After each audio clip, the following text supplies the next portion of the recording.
how's it going? I'm Cindy from PhoneDoc.com, and this is the Samsung Intensity 2. It's a messaging phone from Verizon. I've been testing it for about a week now, and I'm going to say, just to summarize, that it's a great messaging phone. It's a great phone for someone who just sends a lot of text messages and doesn't need a lot of other features like web browsing or other multimedia features like that. It does have a camera and a headphone jack, but it's only a 1.3 megapixel camera and a 2.5 millimeter headphone jack. So you can kind of see, basically what the phone is made for. It's made primarily for text messaging, and as a messaging phone, it's great, but that's pretty much all you're going to be able to use it for, which isn't bad. I mean, if that's all you need, then the Samsung Intensity 2 is perfect. So I'm going to do a full review for you guys, and I'll show you basically, the pros and the cons of the phone. In the end, you guys can decide if this is the phone for you. So it's the Samsung Intensity 2 from Verizon. I'm Sydney from PhoneDoc.com. Let's go check it out. Okay, so this is the Samsung Intensity 2.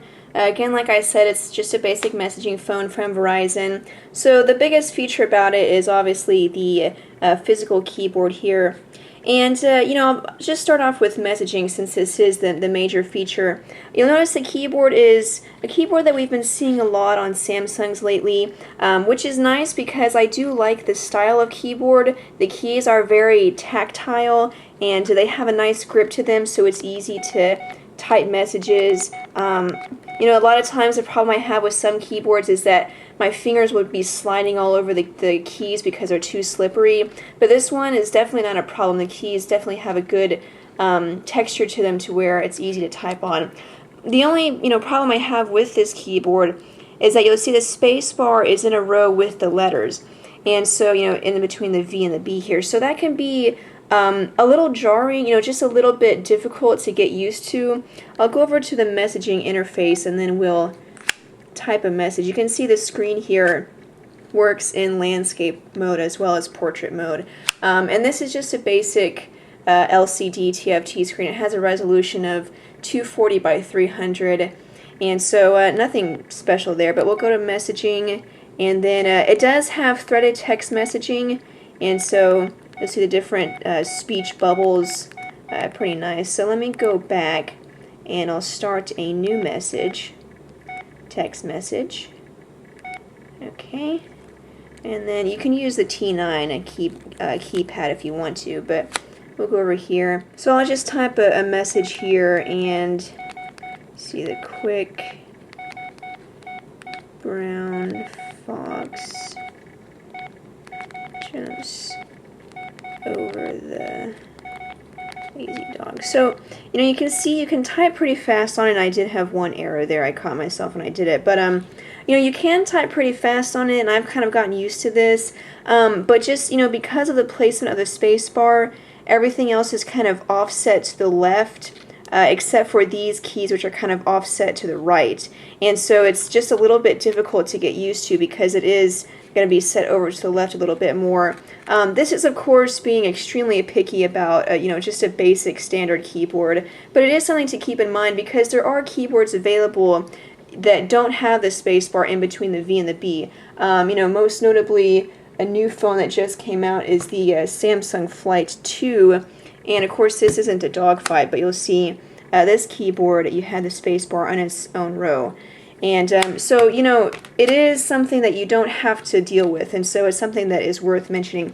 But other than that, the keyboard is nice. It does have, its own period key. I wish that, question mark, and then, other keys like the comma key, I think that's the comma key. I wish that these had their own dedicated keys because, I tend to use comma and question mark a lot, and so having to press function and then find the key that it goes to is sometimes irritating, but I think that overall it's a fine keyboard for just a basic messaging phone, but that may be something that bothers you enough to where you wouldn't want to get it. But anyway, and then you'll see the navigational arrows there, shift key for also as a text messaging shortcut button.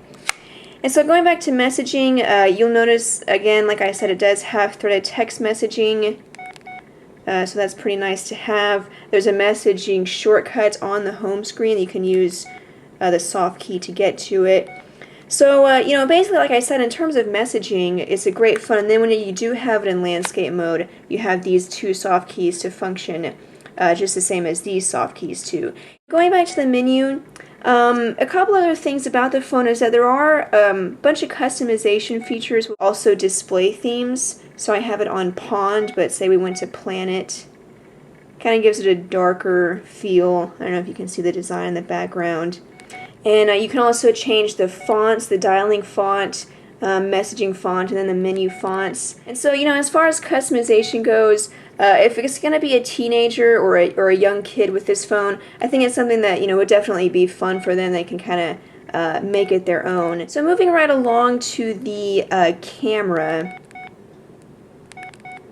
It does, like I said, have a 1.3 megapixel camera.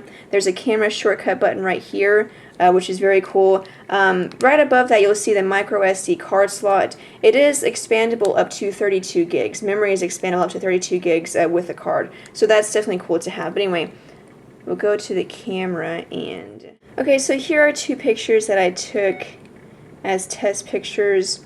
And you can see... Let me see if I can expand this. Full view. Okay, so you can see it's not too bad. The sun was shining on it, and so it's a pretty good picture.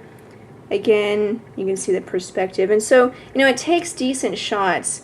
And I think that for being just a basic messaging phone, and probably what you're going to use these pictures for is just to send them via text message. And so for that purpose, I think the camera is good enough, and it's definitely nice to have those other features for changing the white balance or having a self-timer if you use that. It does have a 1000 milliamp hour battery, and so the battery was actually not bad. On standby it lasted about 6 days, and so which is good. Even 5 days, which is standard for feature phones, I've noticed, is pretty good for a battery, but for it to last 6 days, almost 7, was pretty good. And then with heavy use, I got about 2 days out of it. The phone feels pretty solid in the hand. It weighs about 4 ounces, and it doesn't feel hollow. It feels like a good, sturdy phone, like it's not going to break, too easily. So there it is, guys. It's a Samsung Intensity 2 from Verizon. I said in the unboxing video that it's only available in one color, but it's actually available in a couple of different colors, and so this is the blue, obviously. But you can go check it out at your Verizon store and see what you think about it. In the meantime, go check out PhoneDog.com for more news, updates, and reviews. Also check out our Facebook page at facebook.com/PhoneDog. If you have any questions about the Intensity 2 or any other phones, upcoming I'm going to have the Flight 2 review. We're going to have a dogfight with the LG View Plus. If you have any other questions, you can follow me on Twitter and ask me a question. My account or my screen name is It's My Job to Know. So feel free to ask me any questions. But anyway, thanks so much, guys, for watching Samsung Intensity 2 from Verizon. I'm Cindy from PhoneDog.com, and I'll see you guys later.